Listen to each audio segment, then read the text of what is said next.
Bom dia, igreja. Mais um domingo que com alegria nós nos reunimos na casa do Senhor para louvar e engrandecer o nome dele. Bom dia você que está em casa também, adorando juntamente conosco.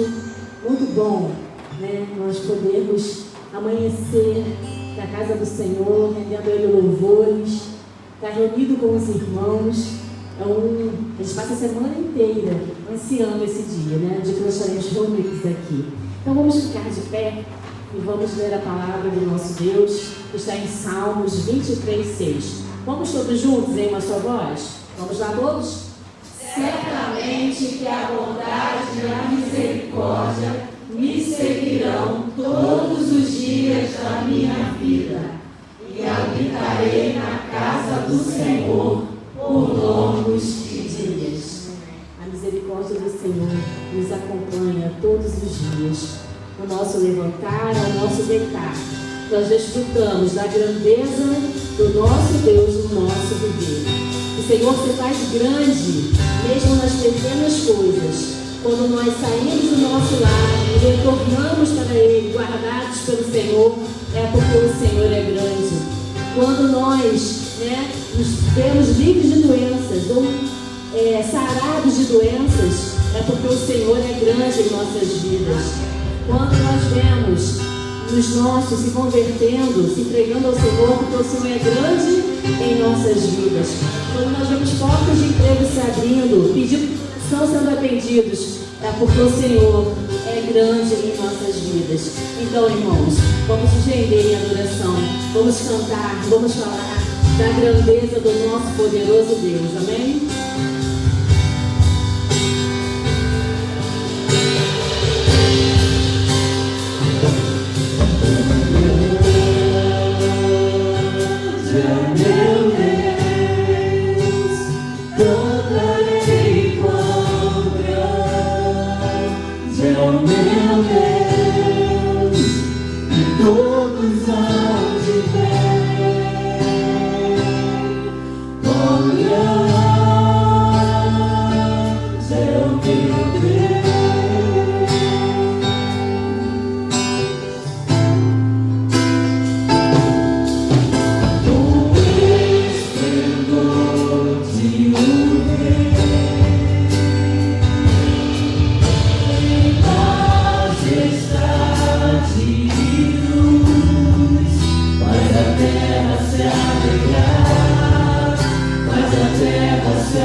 irmãos, que a graça e a paz de Deus esteja com todos vocês, amém? Amém. Glórias ao nome do Senhor. Não tenha dúvida, meu irmão, que grande é o nosso Deus. Grande é o nosso Deus. E nós declaramos isso toda vez que nós acordamos, toda vez que percebemos que tem um ar para nós respirarmos. Percebemos que grande é Deus, é o nosso Deus, toda vez que olhamos em torno de nós. Tudo já foi preparado para que pudéssemos estar aqui, prontos para glorificar o nome dEle, prontos para dar graças ao nome do Senhor. E o convite que eu quero fazer para você nessa manhã é que esse momento agora, um momento de ofertório, seja um momento de você declarar isso, que Deus é grande, que Deus é maravilhoso, que os seus cuidados se renovam todos os dias. Mas os cuidados de Deus, ele não se renova todos os dias somente porque temos a condição de dizimar e ofertar na casa do Senhor. A palavra nos diz que ainda que a figueira não floresça, nós precisamos continuar declarando que o Senhor é Deus, que o Senhor é grande. Amém. Porque Ele é grande não só porque temos os recursos materiais, porque temos o pão na mesa, porque temos o que vestir, o que calçar. Nosso Deus é grande porque Ele é Deus. Ele é o Criador de todas as coisas. Então, meu irmão, minha irmã, participe desse momento da igreja do Senhor, esse momento de adoração da igreja do Senhor, com muita alegria no seu coração, com muita paz no seu coração, declarando que Deus é grande em todo tempo, ainda que a figueira não floresça, o Senhor é grande. Convido você nessa manhã a dizimar e a ofertar com muita alegria no seu coração, dando graças ao Senhor pelo nome dele. Amém? Você está com a oportunidade nessa manhã, em nome de Jesus.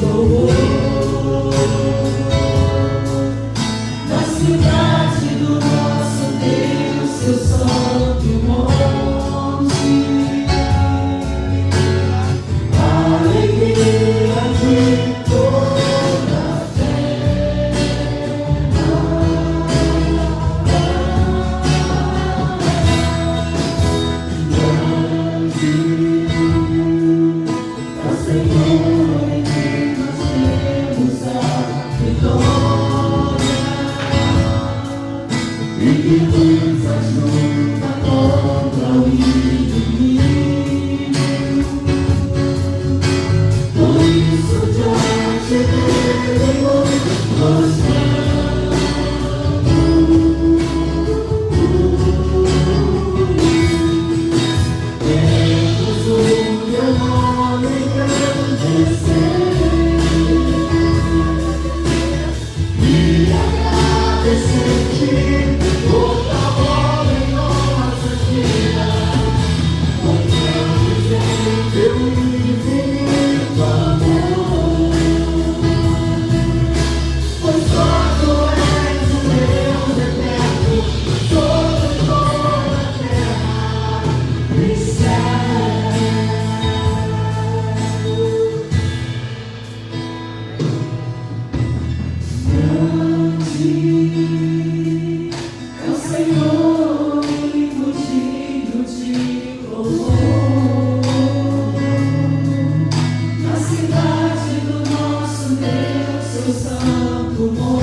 Senhor, vamos agradecer. Louvamos o Teu nome, bendizemos o Teu nome, Senhor, pela beleza da Tua santidade. Só Tu és o Deus eterno, Pai, e nós declaramos isso nessa manhã, com os nossos corações gratos por essa oportunidade que o Senhor nos dá de sermos contribuintes da Tua obra. A Tua obra, Pai querido, ela é sustentada pelo Senhor através das nossas vidas.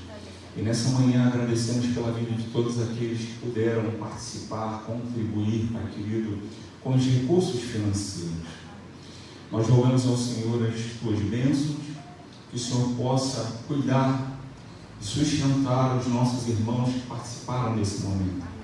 Mas nós não limitamos a nossa oração, o nosso pedido, só esses que puderam, Pai, mas aqueles que não puderam também, rogamos ao Senhor o Teu cuidado, a Tua provisão sobre a vida deles. Rogamos ao Senhor pela vida dos nossos irmãos que têm a responsabilidade de administrar esses recursos, que eles possam fazer isso com sabedoria vinda dos altos céus. Que o Senhor ilumine a vida deles, a mente, e que esses recursos, Pai, somente sejam aplicados para o crescimento do Teu reino nesse lugar. Amém. Nós fazemos essa oração, Pai, nessa manhã, grato por tudo que o Senhor já fez, está fazendo e ainda há de fazer por nossas vidas. Oramos assim no nome de Jesus. Amém e amém. Você pode se sentar, querido. Vamos agradecer ao Senhor nessa manhã. Agradecer ao Senhor por tantas bênçãos que o Senhor tem nos concedido. Eu queria que você olhasse para a sua vida e percebesse como foi a sua semana, e você com certeza vai achar motivos para agradecer. Você chegou até aqui. Lutas foram enfrentadas, livramentos, alguns que você viu, outros que você não viu. O Senhor não deixou você nem perceber, mas Ele te livrou. Você chegou até aqui. A gente louva ao Senhor por Martinha, Zeri, Kezinha e Lene, vencendo essa dificuldade dentro da casa delas. E glórias a Deus, a gente já vê Martinha aqui, já vê Kézia, Zeri, eu acho que ainda não, né? Acho que não.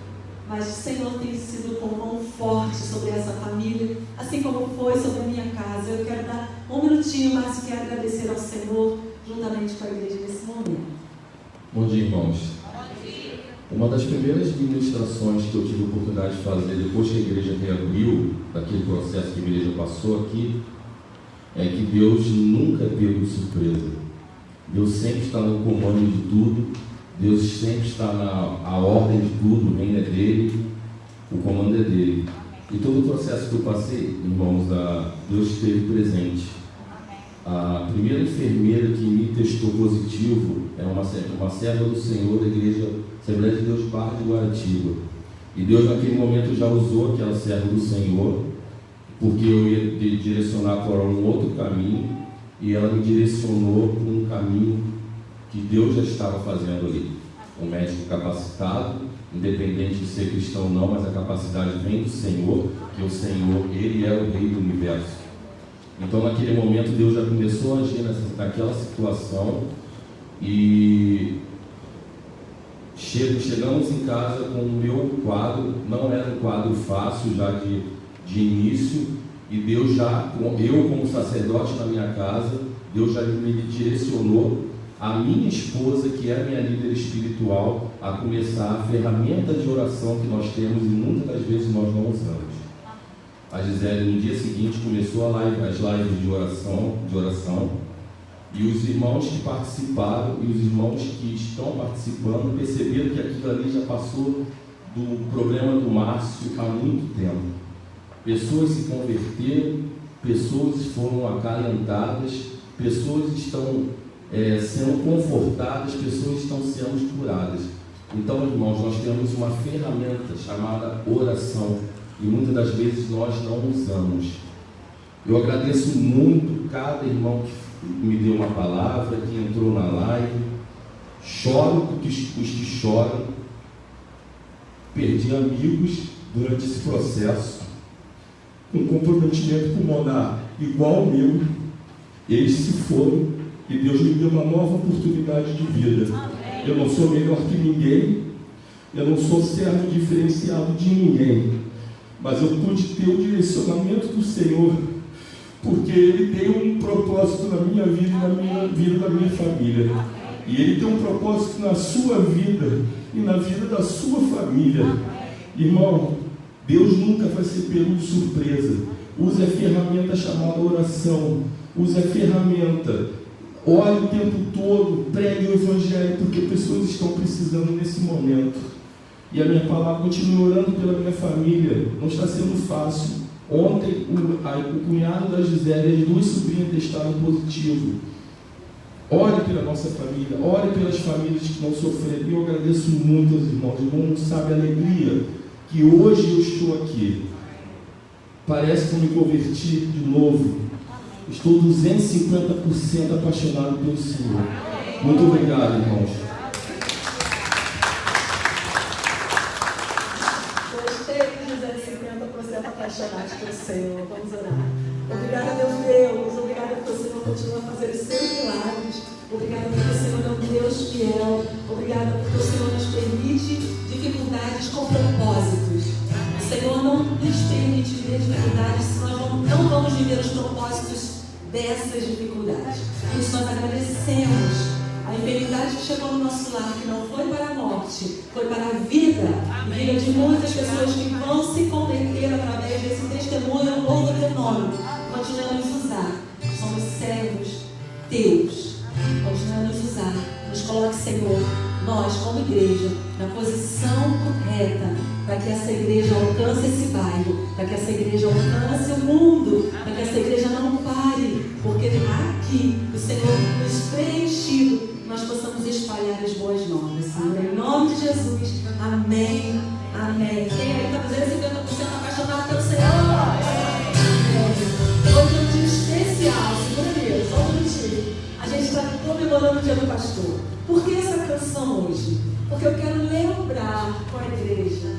São 34 anos de Jardim Santíssimo. Quantos pastores já ministraram o nosso coração, gente?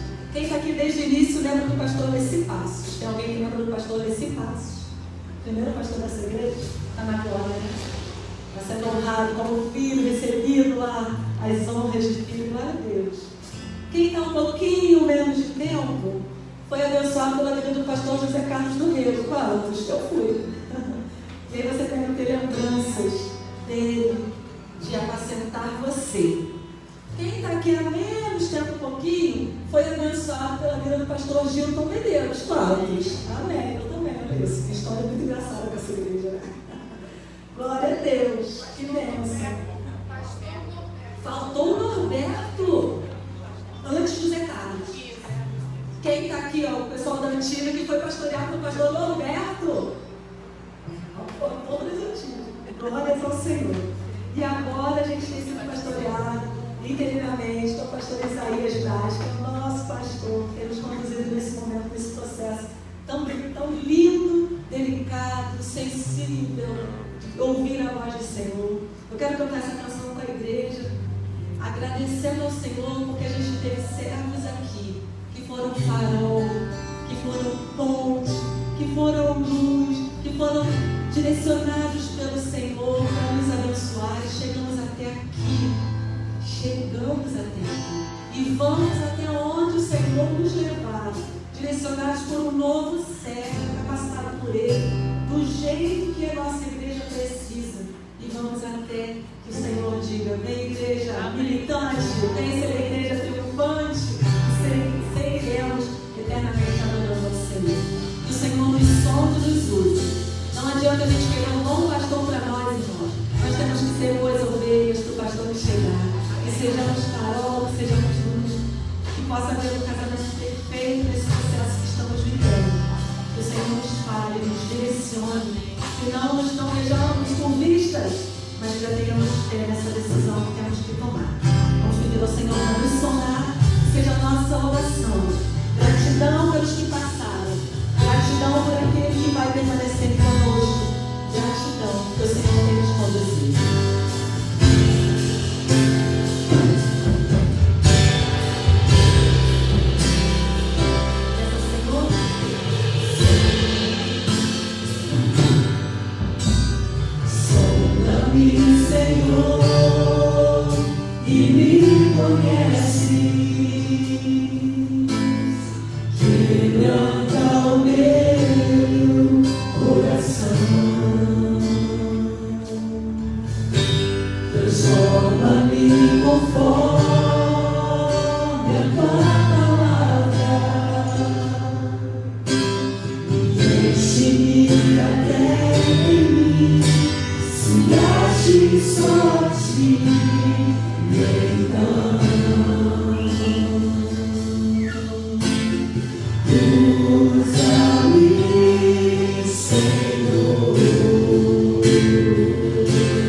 Bom dia, amados irmãos que estão conosco aqui, aqueles que estão online.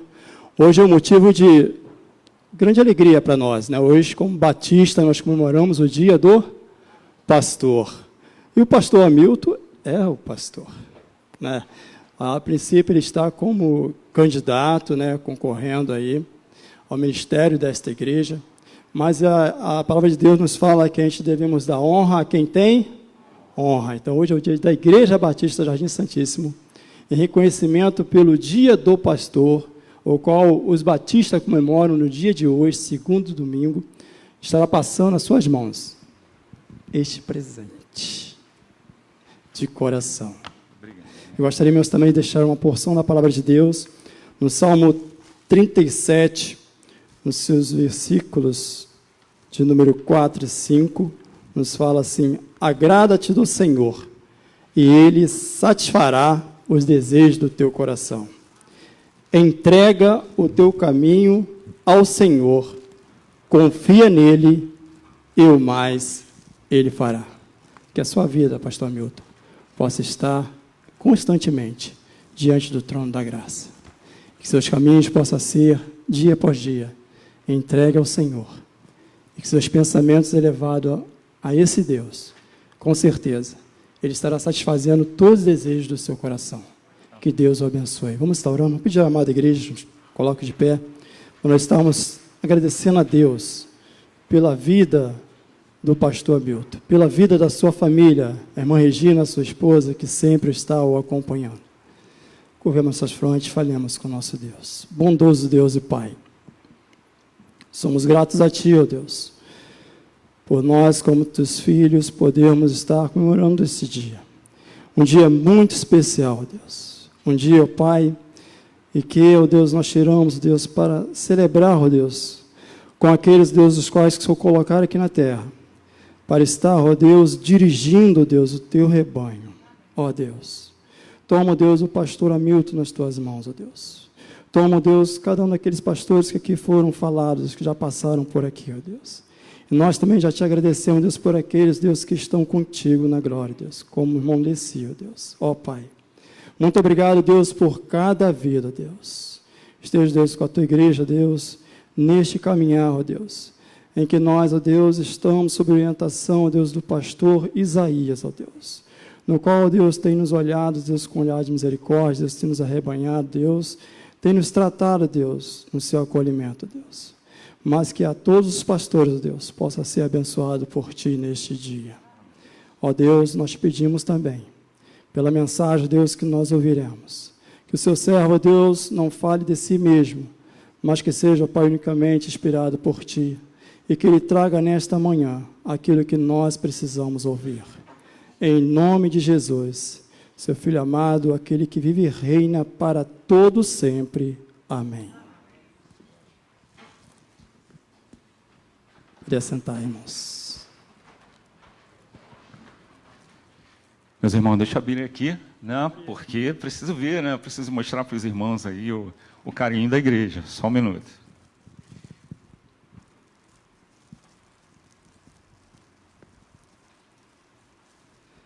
O distanciamento muitas vezes nos impede de darmos um abraço, um aperto de mão. Esse negócio é um problema sério, mas Isso vai passar. isso vai passar, né?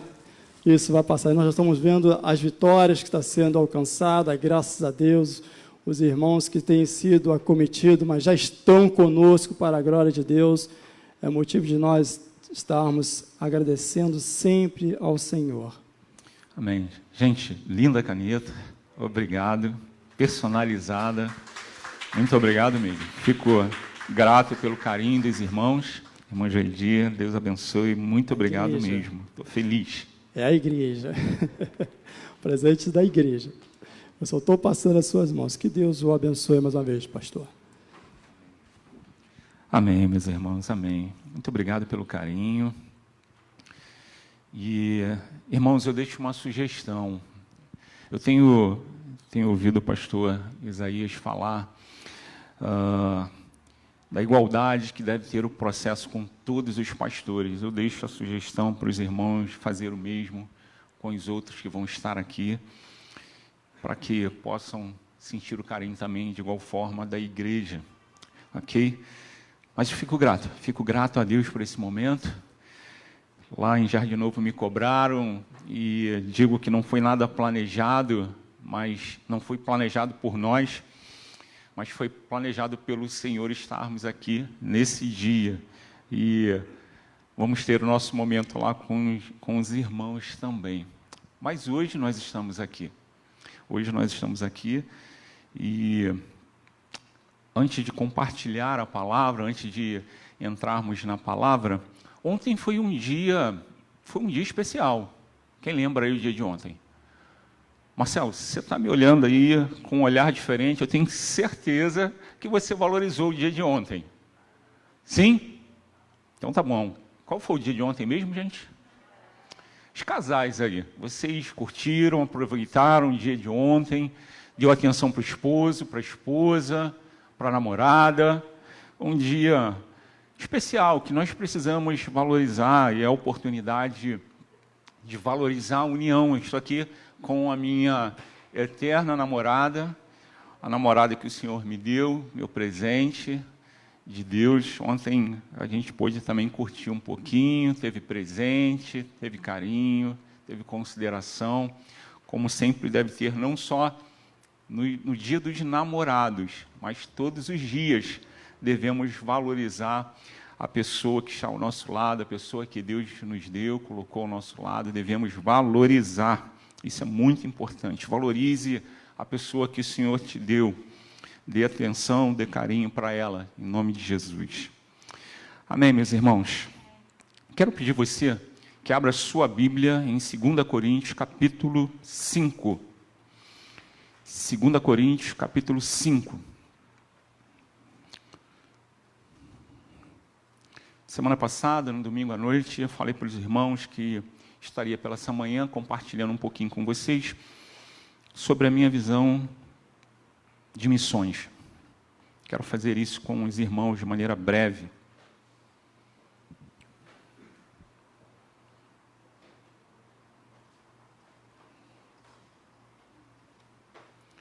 2 Coríntios, capítulo 5. Nós vamos fazer uma reflexão aqui do versículo 18 até o 21, e nós vamos entrar no capítulo 6 até o versículo 2. Todos acharam? Amém? O texto da palavra do Senhor diz o seguinte: ora, tudo provém de Deus, que nos reconciliou consigo mesmo por meio de Cristo e nos deu o ministério da reconciliação.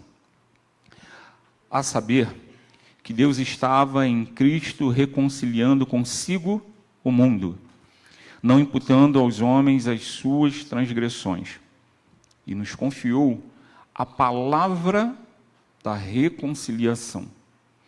De sorte que somos embaixadores em nome de Cristo, como se Deus exortasse por nosso intermédio, em nome de Cristo, pois rogamos que vos reconcilieis com Deus. Aquele que não conheceu pecado, ele o fez pecado por nós, para que nele fôssemos feitos justiça de Deus.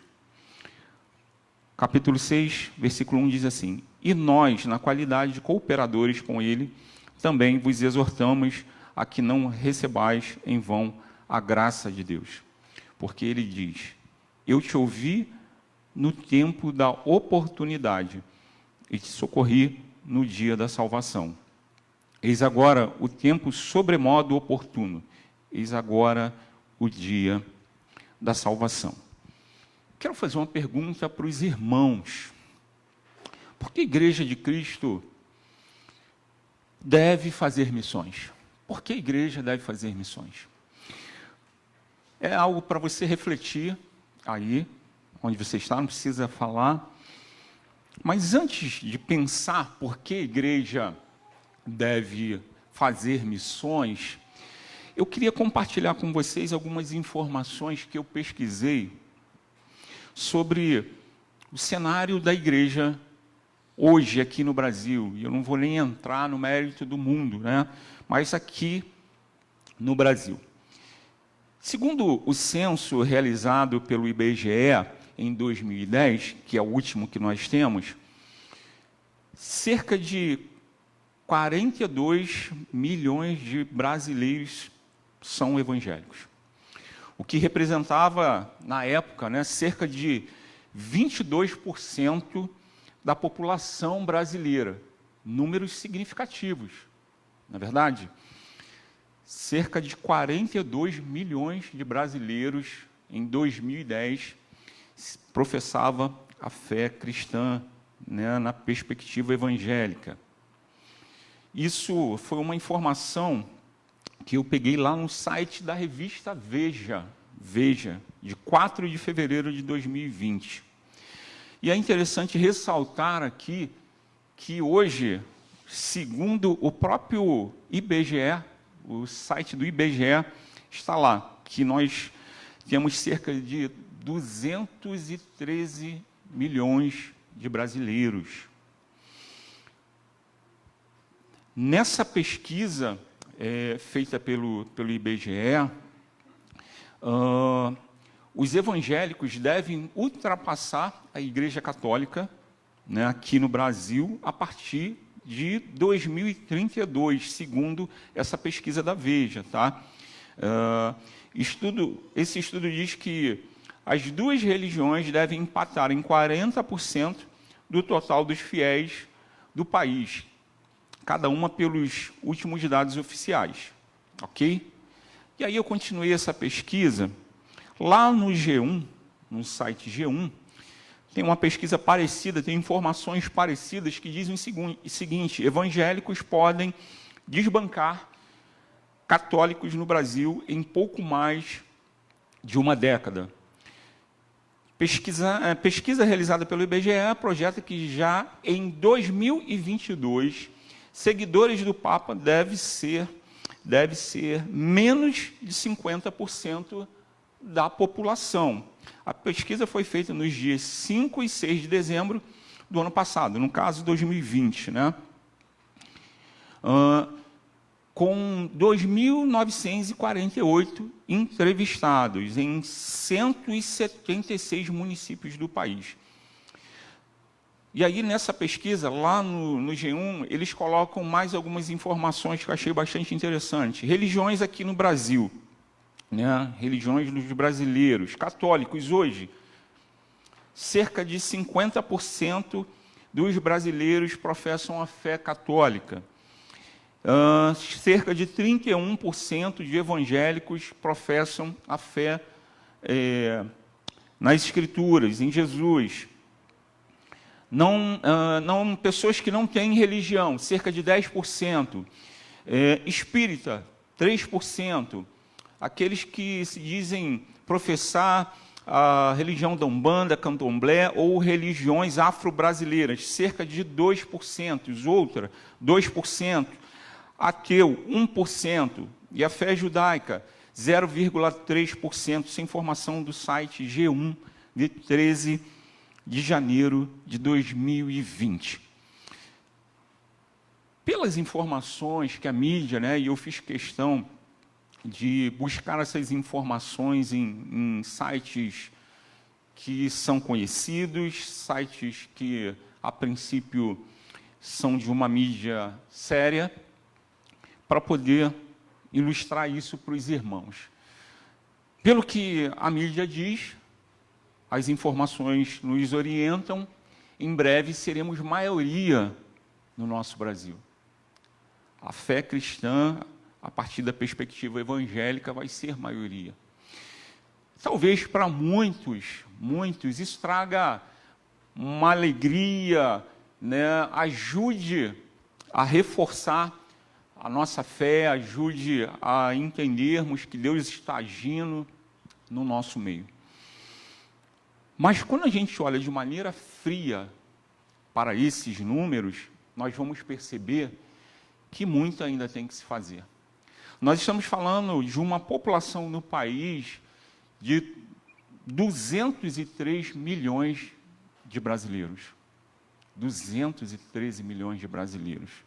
E nem a metade dessa população foi alcançada ainda, professa a fé cristã.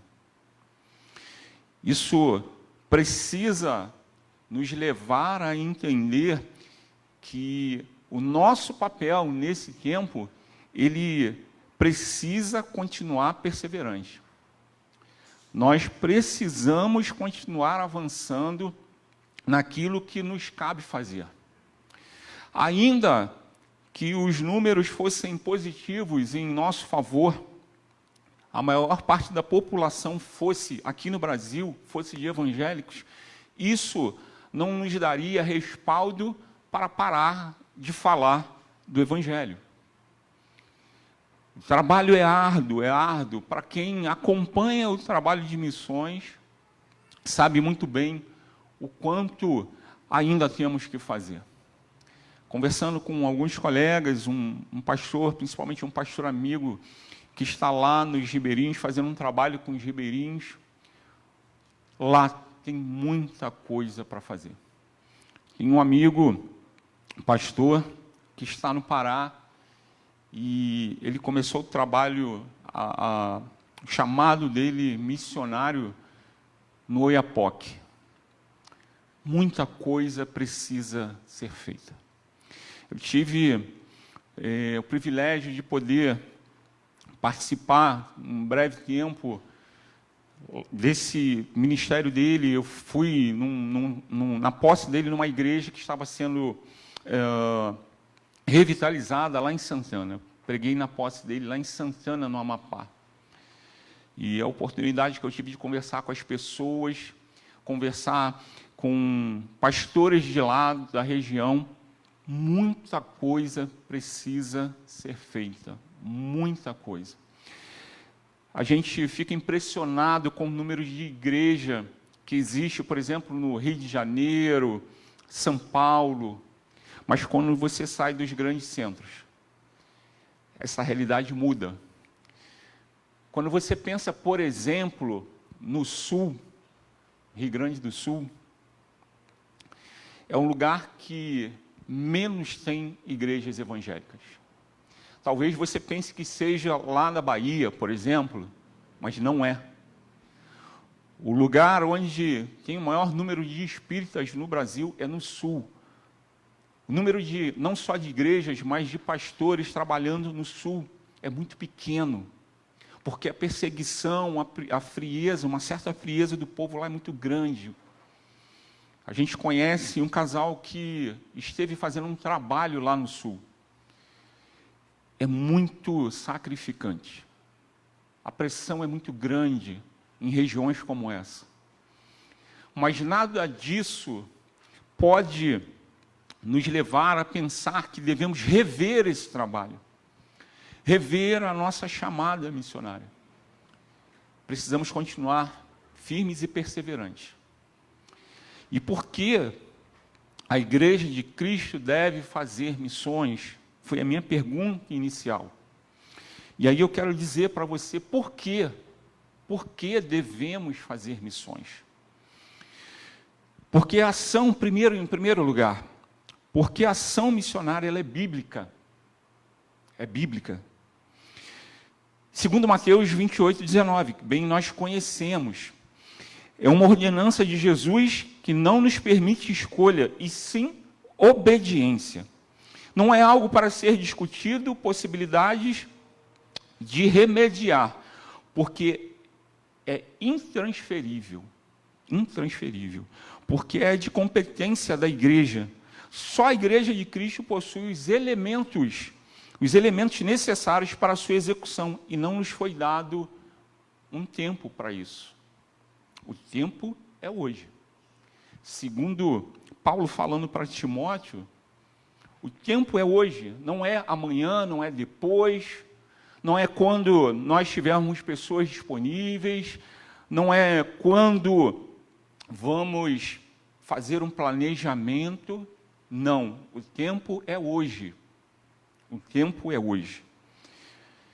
Me traz muita tristeza quando nós temos contato com alguns colegas que resolvem parar de investir em missões, porque, sabe, a igreja está com dificuldade aqui, porque as arrecadações elas caíram.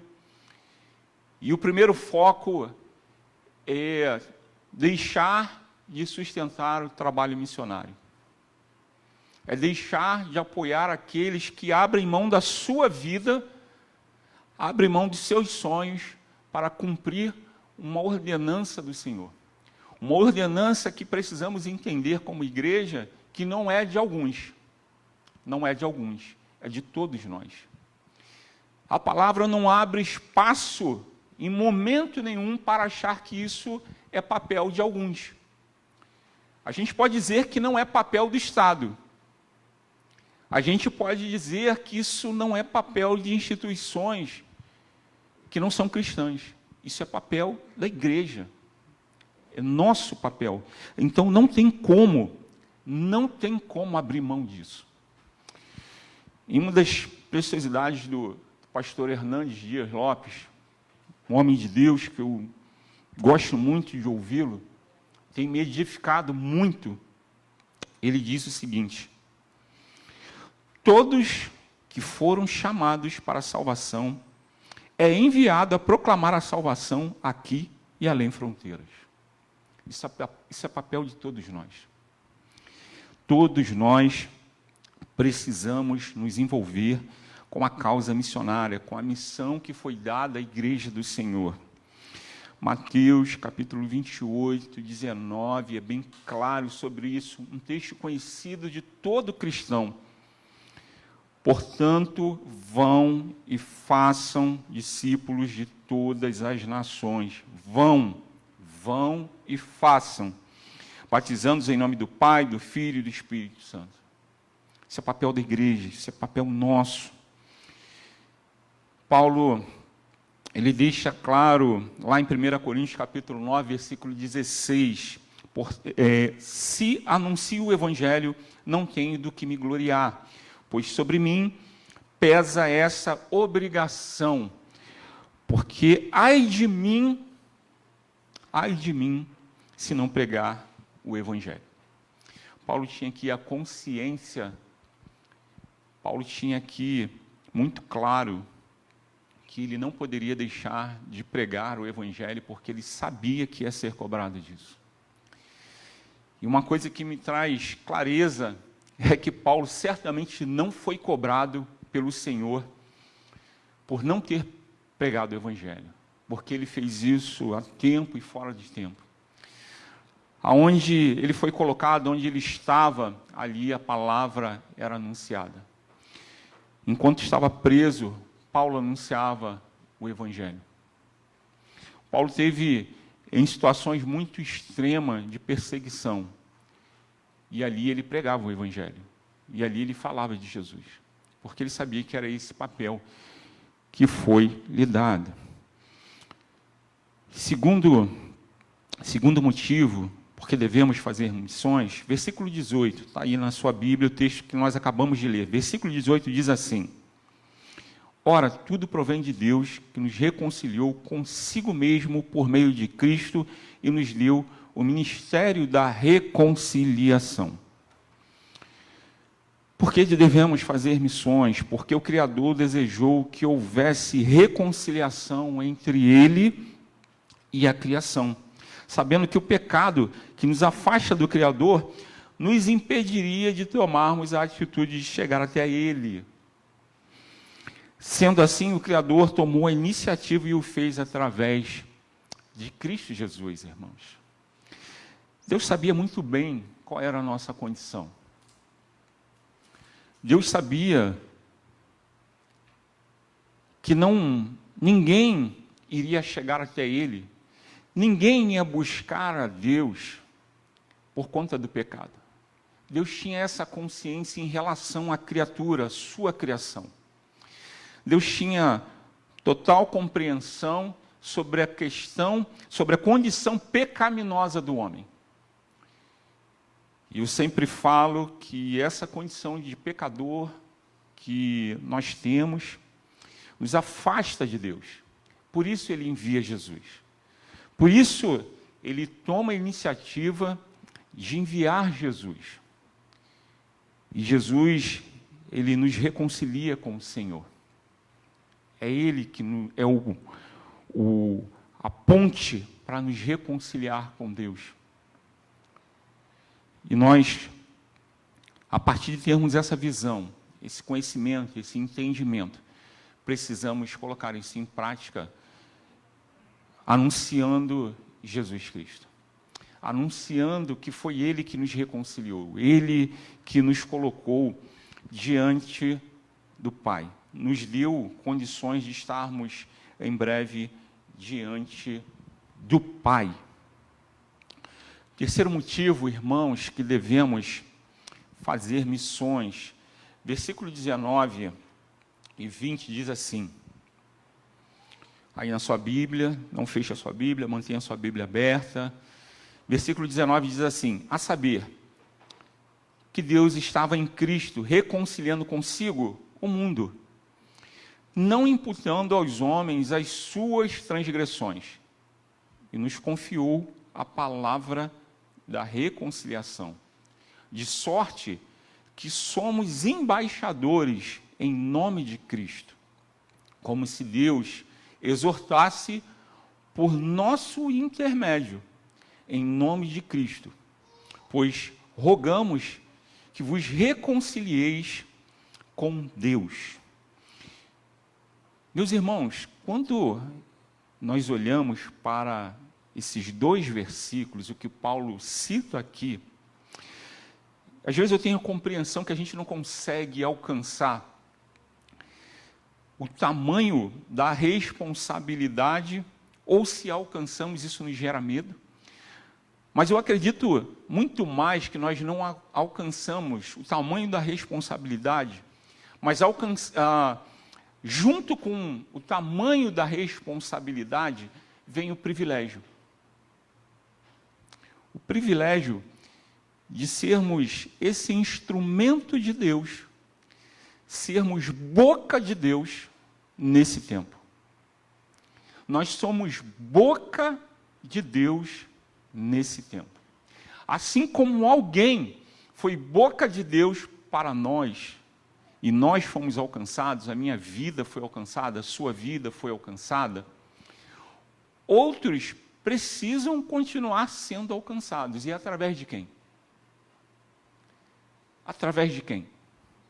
Através de mim, através de você, através da igreja que está aqui em Santíssimo, que está em Realengo, que está no Rio de Janeiro, que está no Brasil, que está no mundo afora. Nós somos boca de Deus para anunciar o evangelho da salvação. Mas não é para anunciar qualquer evangelho. Não é para anunciar aquele evangelho que muitos querem ouvir, que é aquele que venha para cá, pare de sofrer, venha para cá, que seus problemas serão resolvidos, venha para cá, dá tudo que você tem, que você vai receber em dobro. Isso é balela, isso é engodo de Satanás, isso é mentira, isso não tem respaldo bíblico. Nós não fomos chamados para pregar esse evangelho mentiroso, falso, interesseiro, que só prevalece poucos, uma minoria, que oprime um povo que vive na ignorância, que deseja muita coisa, sabe, muitas coisas, que tem necessidade, e que esses conseguem identificar essas necessidades e, por conta disso, trabalham em cima dessa situação. Nós não estamos nesse mundo, não somos boca de Deus, não devemos ser boca de Deus para inventar um evangelho, manipular um evangelho. Nós somos boca de Deus para pregar um evangelho que transforma a vida do indivíduo, que é verdadeiro, que é bíblico. Você é pecador e sem Cristo você vai para o inferno.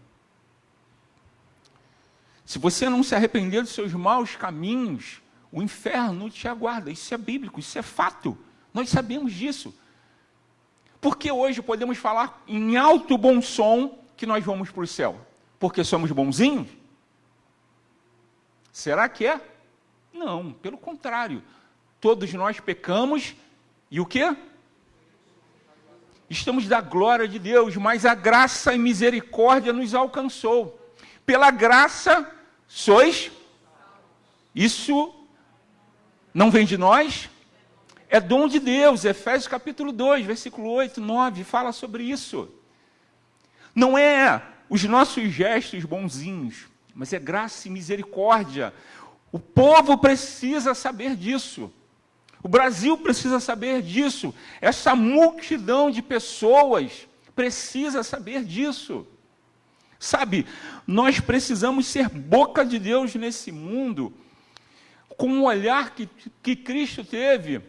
Sabe, quando ele saía, quando ele caminhava, que olhava aquela multidão que ia atrás dele por conta somente dos milagres, por conta de que tinha fome, a sua barriga estava roncando e tendo fome, muitos o seguiam, mas Jesus sabia muito bem o cenário daquela multidão, como eles estavam, e como era, como essas pessoas estavam, como ovelhas sem rumo, sem pastor, que carecia de um olhar misericordioso. E devemos fazer missões, porque tem muitas pessoas morrendo, indo para o inferno sem Jesus. Devemos fazer missões, devemos cumprir a missão que nos foi estabelecida, porque se não o fizermos, seremos cobrados sobre isso. Não tenha dúvida disso, meu irmão, minha irmã, que seremos cobrados disso. Talvez os nossos púlpitos falte falar um pouquinho mais disso. Levar uma consciência do nosso papel, porque precisamos sair dessa zona de conforto que nós estamos. Precisamos, porque essa zona de conforto que hoje nós estamos, ela tem um prazo para terminar. Ela tem um prazo para terminar. Jesus vai voltar, eu creio. Eu creio. Ele vai voltar para buscar a sua igreja, a sua noiva. Mas, segundo a palavra, todos estarão diante de um tribunal justo, tribunal de Deus. O tribunal de Deus. Desse ninguém escapa. Desse ninguém vai escapar. E o que poderemos dizer para o Senhor nesse dia? Senhor, eu estava meio cansado, sabe, choveu. Senhor, o pneu do meu carro furou. Eu estava sem o dinheiro da passagem. Tantas coisas nós vamos poder aí argumentar. Mas, sabe, de repente, nesse grande dia, eu não sei se isso vai acontecer, porque o nosso Deus é justo, talvez passe um telão lá na hora que a gente estiver falando, e Deus vai nos mostrar o nosso dia a dia, as oportunidades que aproveitamos e que deixamos de aproveitar, porque Ele é justo, Ele é fiel. E a gente precisa estar atento sobre isso. A gente precisa estar atento sobre esse papel. 2 Coríntios capítulo 4, versículo 7, diz assim. Perdão, melhor, não é 2 Coríntios, perdão. Eu estava lendo um livro,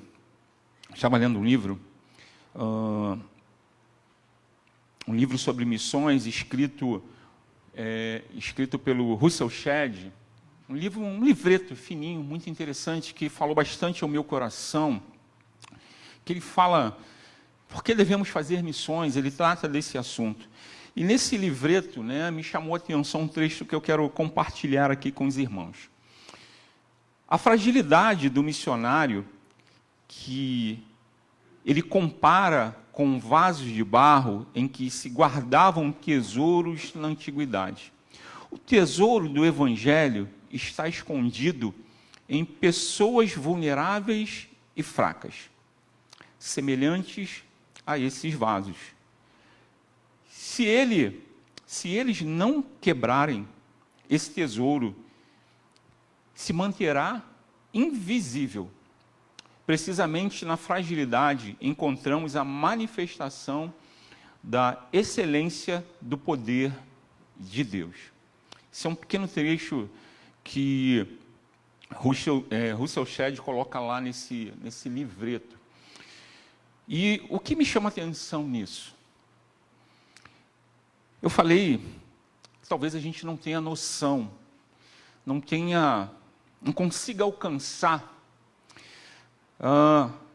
quando Deus nos chama para sermos boca dele. Não temos essa visão que vai além do porquê devemos ser boca dele. Talvez a gente não tenha essa noção desse privilégio que é isso. E porque nos achamos frágeis, porque nos achamos incapacitados, porque, sabe, talvez a obra é muito grandiosa, porque isso me impacta. Ser boca de Deus me impacta. Porque ser boca de Deus, sabe, não é para mim. Deus é muito grande. Mas eu quero te dizer nessa manhã, meu irmão, quero te lembrar que por mais frágeis que nós somos, né, possamos ser, por mais pequeninos que nós podemos nos achar, esse Deus tão grande, tão grandioso, tão maravilhoso, tão misericordioso, tão gracioso, Ele está dentro de você. Essa preciosidade que é o Senhor está dentro de você. E a compreensão, né, Russell Shedd faz esse comentário com base em 2 Coríntios capítulo 4, versículo 7. Para que essa preciosidade que está dentro de nós, ela seja conhecida, nós precisamos nos quebrar. É necessário que a gente dê vazão para o Senhor. É necessário que a gente deixe, né, Deus nos usar. Quebre as nossas limitações, quebre os nossos achismos, a nossa vaidade, para que Ele possa ser exaltado. Não é a Igreja Batista de Santíssimo, de Jardim Santíssimo, que precisa ser exaltada, Não é o pastor dessa igreja que precisa ser exaltado. Quem precisa ser exaltado é o pastor dos pastores, que é Jesus. E Ele quer fazer isso através da minha vida, da sua vida, de todos nós, da igreja do Senhor, porque existe um povo que precisa saber disso. Precisa saber que há tempo, sim, para mudança. Há tempo para mudar de rumo, que ainda há esperança. E essa esperança é através da compreensão da igreja, da missão que a ela foi concedida. Essa missão, eu volto a falar para os irmãos, não é a missão do governo, não é a missão de instituições seculares, não é. É um privilégio nosso. Não tem como transferir, é intransferível esse papel da igreja. Não tem como transferir. Quarto, versículo 21, diz assim: aquele que não conheceu o pecado, Ele o fez pecado por nós, para que nele fôssemos feitos justiça de Deus. A reconciliação, meus irmãos, que obtivemos no Senhor, nos tornou representantes da verdade divina. O mundo precisa saber, meus irmãos, que existe um Deus justo. Estamos vivendo dias de injustiça social muito grande. Pessoas estão sofrendo. A população está sofrendo. Porque o diabo ele tem agido de maneira cruel. E nós, como povo de Deus, somos aqueles que vão pregar a justiça do Senhor. A justiça do Senhor. Nosso Deus é um Deus justo. O céu nos está garantido porque existe um Deus que quer fazer justiça.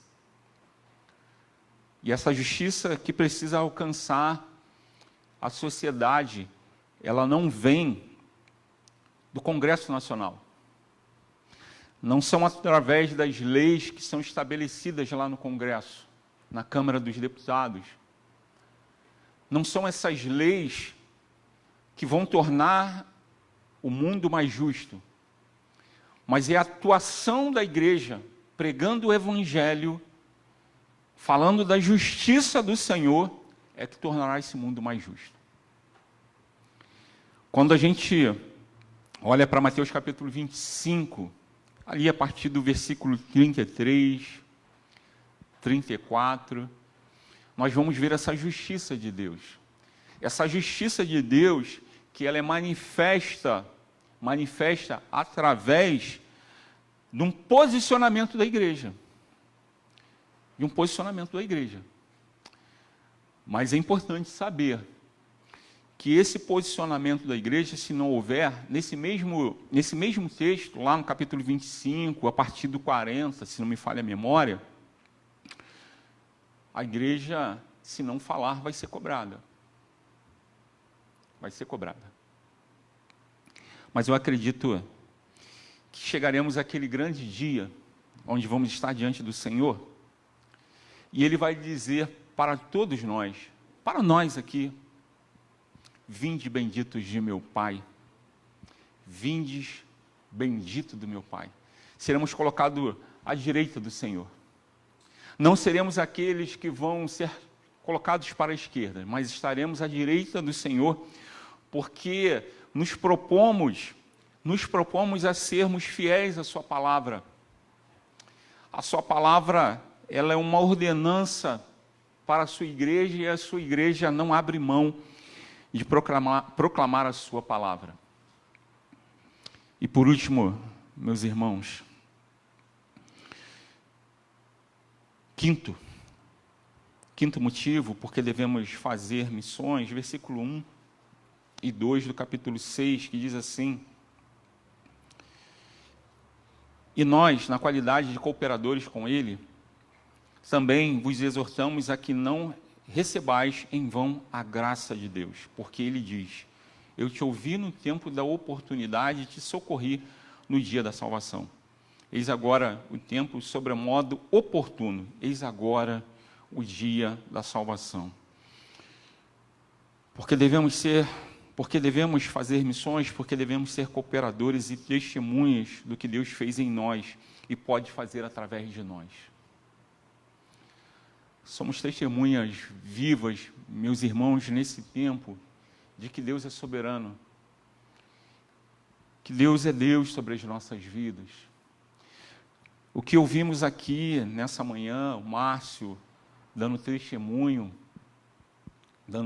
do poder de Deus sobre a vida deles, outros irmãos que aqui já estão presentes, estavam sofrendo dificuldades, foram curados, graças a Deus por isso. Tantos outros irmãos nossos que receberam essa cura, tantos irmãos nossos que partiram, mas deram um bom testemunho. Eu confesso para os irmãos que nunca, nesse tempo que eu tenho de caminhada cristã, nunca vi tantos pastores morrendo que nem nos dias de hoje. Impressionante isso, meus irmãos. Mas eu acredito que esses nossos irmãos em Cristo estão sendo chamados para estar ao lado do Pai, não é à toa. Irmãos preciosos, irmãos valorosos. Pastor Alexandre Gonçalves, talvez seja de conhecimento dos irmãos, partiu, foi o meu professor no Seminário Betel, professor de História Eclesiástica, um homem de Deus, foi chamado para a glória. Impactou a vida de muitas pessoas. Tenho muito claro seus exemplos nas aulas, foi meu examinador no meu concílio. Ouvi muitos conselhos daquele homem de Deus. Você fica pensando, por que pessoas como essas são chamadas pelo Pai, são promovidas, né, para o Pai? É porque o propósito delas, nesse tempo, se cumpriu. O tempo delas foram determinados pelo Senhor. Nós temos um tempo aqui. O nosso tempo aqui, ele é determinado pelo Senhor. Mas enquanto nós estivermos aqui, precisamos dar testemunho de Deus. Testemunho não de qualquer coisa, irmãos. Não testemunho, creio eu, que do pão que não falta. Não porque fomos curados de uma doença física, né, que afeta o nosso corpo físico, mas que fomos curados de uma doença que poderia nos levar para o inferno, que é o pecado. Nós somos a prova viva de que o céu é real. O céu é real. Nós precisamos dar testemunho disso, que o céu é real e que em breve estaremos lá. Que a morte não nos assombra, porque Cristo venceu a morte. Cristo venceu a morte. Nós somos testemunhas disso, meus irmãos. Isso precisa ser um princípio na nossa caminhada. Isso deve ser o objetivo da Igreja do Senhor. Infelizmente, nos últimos tempos, estamos vendo pessoas, irmãos, homens, mulheres, se preocupando com muita coisa, com a teologia, se preocupando com discussões banais. Eu abandonei o Facebook porque era triste ver irmãos em Cristo dando péssimo testemunho nas redes sociais. Irmãos em Cristo brigando, discutindo por conta de política. Irmãos em Cristo com conhecimento vasto, mas se ensoberbecendo, achando que era melhor do que o outro, que o seu conhecimento era melhor do que o outro. Enquanto isso, nós estamos vendo pessoas a passos largos para o inferno, e essas discussões não levam ninguém ao céu. Eu não quero aqui dizer para os irmãos que a discussão teológica ela não tem o seu valor, a teologia ela não tem o seu valor. É óbvio, claro que tem. A discussão teológica ela nos dá um conhecimento melhor, mais aprofundado daquilo que Deus quer para as nossas vidas. É para a edificação da igreja, do povo de Deus. Mas não é para a soberba do homem. A discussão teológica ela deve ser para que o nome do Senhor seja glorificado. É tempo para isso, meus irmãos, para que o nome do Senhor seja glorificado. É tempo, não temos mais tempo para discussões sem fundamento. Não temos mais tempo para isso. É tempo de crescermos na presença do Senhor. É tempo de avançarmos. É tempo de seguir em frente. Finalizando aqui, eu tenho 3 compreensões, três divisões que eu dou à missão da igreja. Deixei isso com os irmãos da comissão de sessão pastoral. A primeira missão da igreja é por aquilo que nós fomos criados. Nós fomos criados para a glória do nome do Senhor, para glorificar o nome do Senhor. É a primeira coisa. A segunda missão da igreja é para que a gente venha se edificar. Nós precisamos cuidar um do outro.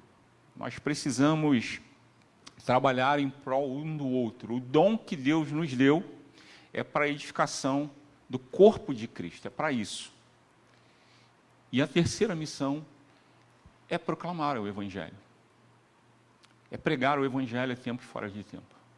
Que o Senhor possa nos dar essa compreensão, que o Senhor possa nos fortalecer, deixar claro para nós que nós somos seres limitados, mas no Senhor podemos ser boca de Deus nesse tempo. Nós podemos ser instrumentos na mão do Senhor para que o nome dele seja glorificado. Para que essa igreja aqui, nesse lugar, creio eu que ela não deve ser um farol, mas ela deve ser luz. O farol, ele tem um foco. E quando pensamos na luz, ela se dissipa. Nós precisamos ser luz nesse lugar. Luz nesse lugar.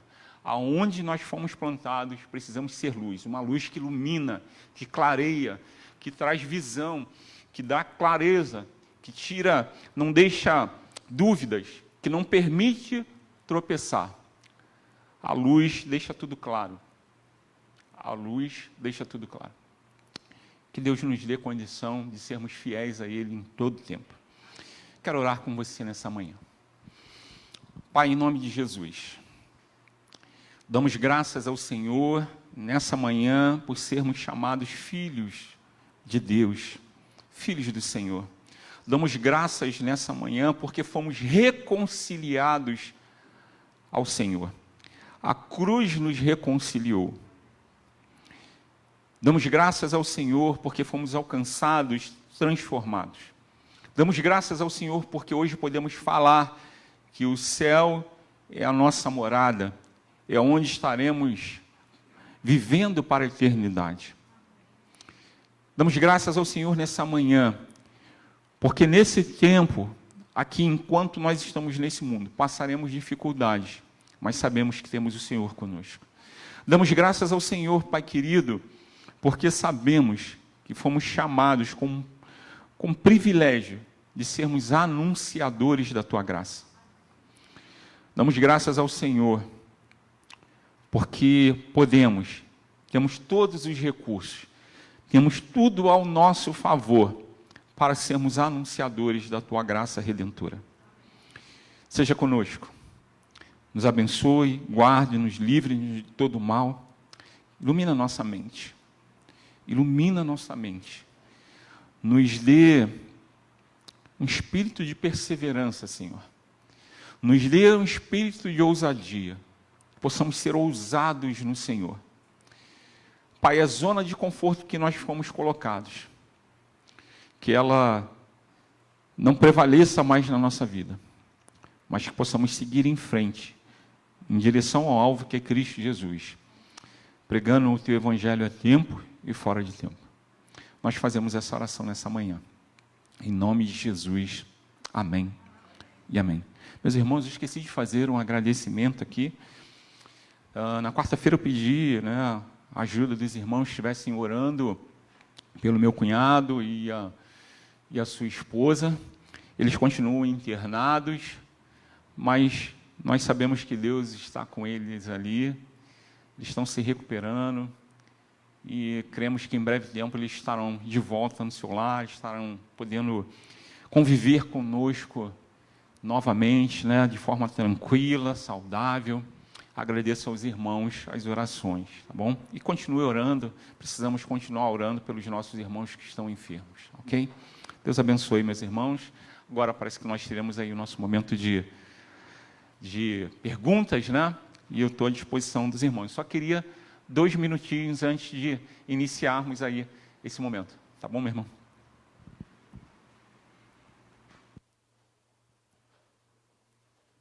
Mais uma vez, agradecemos ao pastor Milton a palavra que Deus colocar no seu coração, para os nossos corações, que Deus abençoe.